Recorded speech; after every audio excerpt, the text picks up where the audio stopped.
ოზურგეთის საოლქო საარჩევნო კომისიის თავმჯდომარის ბერდია ლომიძის თქმით, 4 ოქტომბრის ადგილობრივი თვითმმართველობის არჩევნებზე ოზურგეთელ ამორჩევალ საარჩევნო ბიულეტენში ასარჩევი 5 პოლიტიკური პარტია, 53 მაჟორიტარობის კანდიდატი სხვადასხვა მაჟორიტარულ ოლქში და 2 მერობის კანდიდატი დახვდება.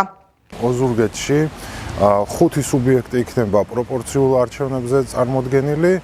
რაც შეეხება მაჟორიტარ კანდიდატებს, 6 სუბიექტს ყავს წარმოდგენილი 53 მაჟორიტარი კანდიდატი, რომელიც უკვე რეგისტრირებული არის და მიიღებენ მონაწილეობას არჩევნებში და მათ შორის ერთი მაჟორიტარი არის წარდგენილი საინიციატივო ჯგუფიდან.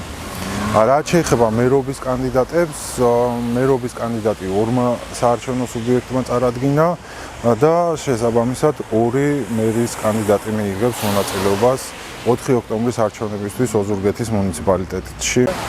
პარტიული სიები 6 სუბიექტმა წარადგინა, მაგრამ აქედან 5-ს მიეცა საშუალება დარეგისტრირებულიყვნენ, საბუთები წესრიგში ჰქონდათ, მხოლოდ 1 სუბიექტს ეთქვა უარი არასრული დოკუმენტაციის წარმოდგენის გამო. შესაბამისად, პარტიული სიებით ცესკოს ვერ გვერდზეც გასაჯაროვდება და ყველას ექნება საშუალება ნახოს